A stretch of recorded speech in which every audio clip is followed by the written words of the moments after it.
Premature ejaculation की problem में उसमें क्या फर्क देख रहे हैं बताइए। उसका थोड़ा फर्क हुआ है सर। अच्छा, फिर भी कितना % इम्प्रूवमेंट हुआ है? अभी 60%। 60? हाँ जी सर। ठीक है। बाकी कोई और प्रॉब्लम में इम्प्रूवमेंट कुछ हुआ है? बाकी तो प्रॉब्लम नहीं है, बस वही है सर। सिर्फ यही प्रॉब्लम है ना, बाकी और कुछ प्रॉब्लम आपको नहीं है? सिर्फ इरेक्टाइल डिस्फंक्शन की प्रॉब्लम है, लिंग में तनाव की समस्या, इसमें आपको 60% तक आपको इम्प्रूवमेंट आपको लग रहा है। जी जी। नमस्कार दोस्तों, अभी आपने जिस पेशेंट का आवाज़ सुना, इस पेशेंट को पिछले 7 ईयर से इरेक्टाइल डिस्फंक्शन की प्रॉब्लम है और पिछले 7 ईयर से वो यहाँ वहाँ भटक रहे थे एक ट्रीटमेंट पाने के लिए, एक अच्छा ट्रीटमेंट पाने के लिए। जिसने जो कहा, जहाँ पे इनको जाने के लिए कहा गया उन्होंने वहीं पे गया, पैसे को बर्बाद किया, लेकिन कोई भी फ्रूटफुल रिजल्ट इनको मिला नहीं है। पिछले 7 ईयर से इन्होंने कम से कम 10-15 डॉक्टर्स चेंज किए होंगे, 10-15 जगह पे इन्होंने गए हैं ट्रीटमेंट कराने के लिए। जिसने जो कहा, जो टेस्ट कहा, वो सब टेस्ट इन्होंने किया है, लेकिन कोई रिजल्ट इनको हाथ नहीं आया है। अब पिछले 2 महीने से इनका ट्रीटमेंट मैं कर रहा हूँ, थॉरोली ट्रीटमेंट कर रहा हूँ, कॉन्स्टिट्यूशनल ट्रीटमेंट कर रहा हूँ। 2 महीने में इनका अंदर 60% तक फ़र्क आ गया है। पेशेंट का आवाज़ आप लोगों ने सुना, पेशेंट ने खुद कहा कि डॉक्टर साहब 60% तक इम्प्रूवमेंट हो चुका है इरेक्टाइल डिस्फंक्शन की प्रॉब्लम में। इनको शारीरिक तौर पर और कोई समस्या नहीं है, सिर्फ इरेक्टाइल डिस्फंक्शन की इनको प्रॉब्लम है। और यहाँ इस पेशेंट को मैंने कहा था कि हो सके तो आप मेरा खुद का बनाया हुआ जो टैबलेट है उसके साथ आप ट्रीटमेंट को स्टार्ट करिएगा। इससे आपका अंदर फास्ट इम्प्रूवमेंट होगा, जल्दी इम्प्रूवमेंट होगा। जो हुआ भी, क्योंकि इस पेशेंट का अंदर वीनस लीकेज की समस्या है, वीनोजेनिक इरेक्टाइल डिस्फंक्शन की समस्या है, जो कि आहिस्ता आहिस्ता इम्प्रूवमेंट होता है, जिसमें फास्ट इम्प्रूवमेंट नहीं होता है। क्योंकि वीनस लीकेज की समस्या कह लीजिए, आर्टरीजेनिक इरेक्टाइल डिस्फंक्शन कह लीजिए। वीनस लीकेज मतलब वेन्स की प्रॉब्लम होती है, आर्टरीजेनिक इरेक्टाइल डिस्फंक्शन मतलब आर्टरी की प्रॉब्लम होती है। तो ये जो प्रॉब्लम्स होती है ये थोड़ी सी बड़ी कैटेगरी की प्रॉब्लम होती है। तो इसमें फास्ट इंप्रूवमेंट नहीं होता है, इसमें आहिस्ता आहिस्ता इंप्रूवमेंट होता है। इंप्रूवमेंट तो हो जाएगा, आर्टरीजेनिक इरेक्टाइल डिस्फंक्शन हो या वीनोजेनिक इरेक्टाइल डिस्फंक्शन हो, उसमें कोई मतलब नहीं है। हम लोगों ने बहुत पेशेंट को क्योर किया है, बहुत पेशेंट का मेरे पास क्योर का हिस्ट्री पड़ा हुआ है, लेकिन इसमें समय लगता है, आहिस्ता आहिस्ता इंप्रूवमेंट होता है इस केस में। लेकिन इस पेशेंट का पास समय नहीं है, यहाँ फास्ट इंप्रूवमेंट की दरकार है, तो टैबलेट के साथ ट्रीटमेंट को स्टार्ट करना सही होता है। तो और पेशेंट ने भी टैबलेट के साथ ही अपना ट्रीटमेंट को स्टार्ट किया हुआ है। टैबलेट के साथ ट्रीटमेंट को स्टार्ट करने से हुआ ये कि पेशेंट का अंदर इनिशियली तौर पे एक स्टार्टिंग से ही एक अच्छा इंप्रूवमेंट इनको दिख गया, और जैसे ही एक इनिशियल बूस्ट इनको दिख गया तो इससे हुआ ये कि इस पेशेंट का मन का अंदर एक पॉजिटिविटी आ गया कि हाँ मैं सही हो रहा हूँ। और ये जो थॉट प्रोसेस है, ये पॉजिटिविटी है कि मैं सही हो रहा हूँ, इसका अहमियत बहुत ज़्यादा है, मेंटली बहुत ज़्यादा इसका अंदर अहमियत है। क्योंकि माइंड जब सोचता है कि मैं सही हो रहा हूँ तो उसका रिफ्लेक्ट पूरी तरह बॉडी में आ जाता है। तो माइंड जो है वहाँ से अगर पॉजिटिविटी निकलता है तो वो पॉजिटिविटी पूरी तरह बॉडी में फैल जाता है।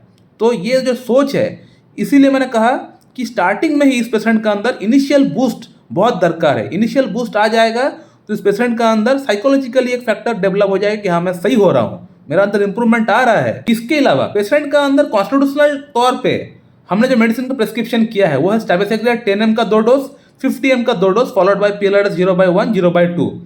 स्टैबिसेग्रिया क्यों प्रिस्क्राइब किया, अब इस पे आते हैं। स्टैबिसेग्रिया इसलिए प्रिस्क्राइब किया गया इस पेशेंट को, इस पेशेंट का मन का अंदर एक सोच है कि मेरे साथ बहुत बुरा हुआ है, मैं कुछ और कर सकता था लेकिन मैं नहीं कर पाया। इनके पेरेंट्स भी थोड़ी सी इनको सपोर्ट नहीं किए। इनको लगता है कि इनका जो पेरेंट्स है वो सपोर्ट कर सकते थे, लेकिन इनके साथ सपोर्टिव रोल में पेरेंट्स भी नहीं आए। तो इनका मन का अंदर एक मॉडिफिकेशन है, एक रिजर्व डिस्प्लेजर है कि मैं कुछ और हो सकता था लेकिन मैं आज हूँ कुछ और। तो ये जो मन का अंदर सोच है ये स्टैबिसेग्रिया की ओर इंडिकेट कर रहा है। इसके अलावा ये इनजस्टिस को देख नहीं सकते, या इनजस्टिस इनके साथ होते हुए भी इसको बर्दाश्त नहीं कर सकते। तो इनजस्टिस जो है ये स्टैबिसेग्रिया बर्दाश्त नहीं कर सकता है। इसके अलावा ये पेशेंट इतने साल बाहर रहे हैं, लेकिन बाहर रहने के बावजूद भी कई गलत जगह पे इन्होंने नहीं गया हुआ है। इनका मन का अंदर सेक्स के प्रति थॉट्स बहुत ज़्यादा आते हैं, सुबह शाम हमेशा सेक्स के प्रति थॉट्स है, लेकिन ये बाहर कहीं भी प्रोस्टिट्यूट के पास या कहीं बाहर कहीं कोई पेड सिक्स के पास इन्होंने नहीं गए हैं। तो इससे ये दिखाता है, ये दर्शाता है कि जो पेशेंट है काफ़ी डिग्निफाइड पेशेंट है। और स्टाफिसेग्रिया का जो पेशेंट होता है, ये इनका मन का अंदर बहुत कुछ चल रहा होता है, लेकिन फिर भी वो अपना मन का बात बाहर किसी को भी खोल कर कुछ नहीं बोलेगा वो, क्योंकि इसके लिए रिस्पेक्ट बहुत ज़्यादा अहमियत रखता है, बहुत ज़्यादा इंपॉर्टेंस है रिस्पेक्ट का।